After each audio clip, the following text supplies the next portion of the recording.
Esame Neringoje, netoli Juodkrantės. Kadaise šitoje teritorijoje buvo gaisras. Išdegė labai daug pušelių. Tos pušelių liekonas mes dar kažkiek galime matyti čia. Prieš kokius 5-6 metus jie stagarai tie buvo likę. Ir kai aš važiavau pro čia, man buvo vienas klausimas. Tas gaisras buvo ganėtinai senai, nepasakysiu dabar tiksliai, bet tai tikrai sena istorija. Ir man buvo labai keista, kad tie stagarai buvo likę. Ten, vat, jeigu pasižiūrėti į tolį, pabandysim pagelbėti. Ten, vat, dar, ten, čia biški birželio auga, ten toliau irgi neužsodinta. Ir irgi to, jeigu aš teisingai suprantu, gaisro pasiekmes. Tai va šitoj va vietoj tie stagarai buvo išlindę, sudegę, apdegę, tai kas buvo likę. Ir man buvo keista, kad daugybę metų jau praėjo po to gaisro, bet mūsų gamtosaugininkai, Kuršių Nerijos vadovybė, administracija jų nepašalino. Dabar va praėjo, sako, 5, turbūt 6 metai, tų stagarų nebėra, bet kaip ir nėra atsodinta. Ten, va, jeigu tolumoje pasižiūrėti, greičiausiai administracija pasakys, mes sodinom po truputį, va ten iš tiesų yra prisodinta pušelių, bet visa šita teritorija iš karto turėjo būti išpjauti medžiai ir iš karto užsodintos pušelės. Kodėl? Nes pagal 3 klasės kursą mokyklos gamtos buvo pasakojama, kad Kuršių Nerijoje buvo daugybė kaimų užpustytų, dėl to, kad smėlis buvo palaidas ir visą laiką jį pūstė iš vienos pusės į kitą, užpustydavo tos kaimus, namus. Ir po to atėjus vokiečiam kažkoks Otas von Grugenheimas, Cepelinas ar dar koks jis ten bebuvo, rado sprendimą, tiesiog paėmė užsodino pušelėmis. Kadangi pušės šaknis eina į gelmę, į gylį, iki 12 metrų, jeigu pamenu, gal 15, nu nesvarbu. Tai vat, jos buvo pasirinktos kaip medžiai, kurie sutvirtins tas kopas ir neleis joms slinkti, keisti savo padėties.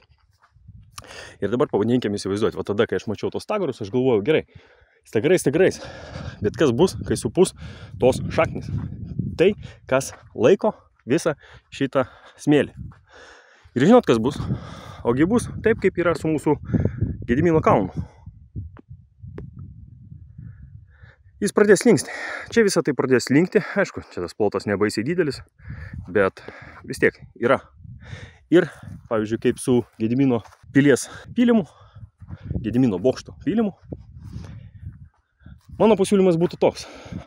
Tuos, kas atsakingas, pavyzdžiui, Vilniaus mieste, ne? Gerai, sakykim taip konkrečiai.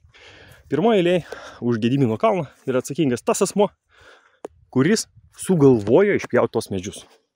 Antras atsakingas asmuo, kuris leido tai padaryti. Trečias atsakingas asmuo, asmenų grupė netgi sakyčiau, tai yra paminklosauginikai. Kas darėsi jų galvose, man įdomu. Kodėl jie leido tai padaryti? Dar reikėtų nepamiršti, kad už viso to stovi vienas atsakingas asmuo, kuriam priklauso prižiūrėti tvarką tame mieste, sostinėje. O, čia matosi, puikiai matosi, kad tie stagarai yra išpjauti. Likę stagarus išpjovė, bet atsodint neatsodino. Taip mes praseisim, biškim, truputį grįšim. Praseisim per tą skiriamąją juostą, kuri skirta apsaugoti nuo gaisrų.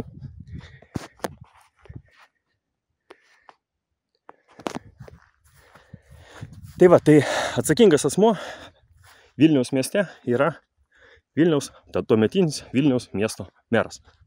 Ir mano siūlymas yra toks.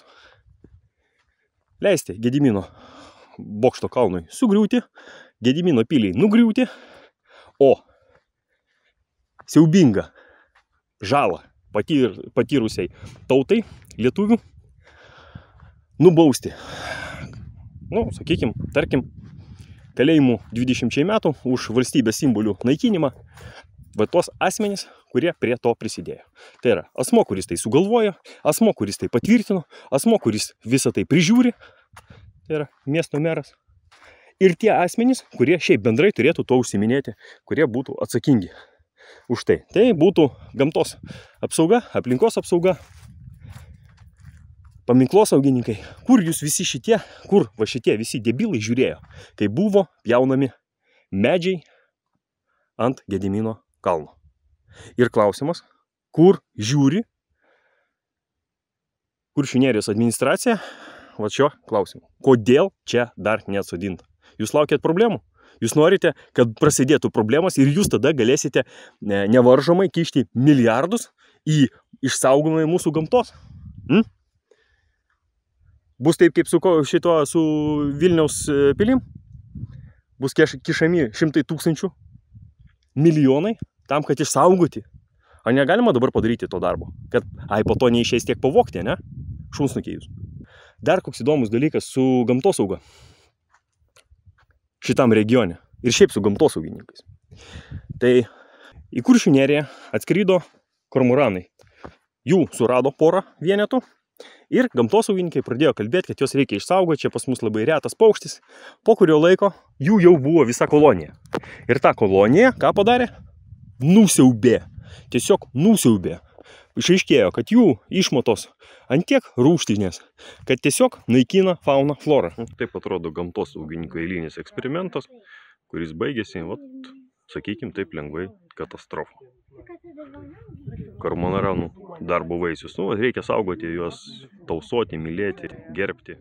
Tas pats kalnas iš kitos vietos, kaip geriau atrodo visą tas socialinis mūsų gamtininkų eksperimentas. Kaip mes padarykime gerai paukšteliam, tai jūs padarėt šaunuoliai, kur tai baigsis, kuo tai pasibaigs mūsų šaliai, mūsų šitai Kuršių nerijai.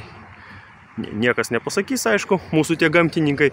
Po to turbūt panaikins kvotas šaudimui šitų kormoranų, nes matot, jie biški persistengė, mes nebežinom, ką daryti, čia kaip su tais briedžiais ir raguočiais.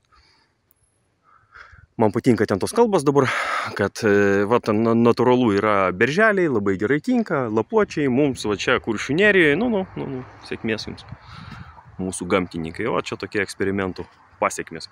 Ir kažkas, mano manimu, kažkas už tai turėtų atsakyti, už šitos nesąmonės, už gamtos naikinimą, už šito savo fantazijų įgyvendinimą. Ačiū jums, gamtininkai, jūs nuostabus, patys geriausiai. Tai gamtosaugininkai sakė, kad reikia juos saugoti, o po to išaiškėjo, kad jų saugoti nereikia, nes tai yra kenksmingas mūsų gamtai gyvūnas, paukštis. Kitas momentas su gamtosaugininkais yra bizonai. Su bizonais, kad atvežė ten kažkiek tų bizonų, juos paaugino, jų išaugo iki tiek, kad dabar mes juos išleisim į gamtą. Išleido į gamtą ir tie bizonai pradėjo kenkti žmonėms. Valgyti pasėlius, dar visokios žalos daryti. Ir žmonėm, kurie nukentėjo nuo to, kompensacijų skiria. Tai jau bizonai kaip ir gerai, bet mes galbūt juos išmėtysim po kitus regionus, kad kiti turėtų galvos skausmų. Nes su bizonais, jeigu gerai supratau, jie negali gyventi po 2, po 3, jiem reikia kaip mažiausiai kaiminės iš ten 30 vienetų, 30 vienetų labai pradeda greitai daugintis ir mes turim katastrofą. Klausimas. Aš pateikiau kelis pavyzdžius.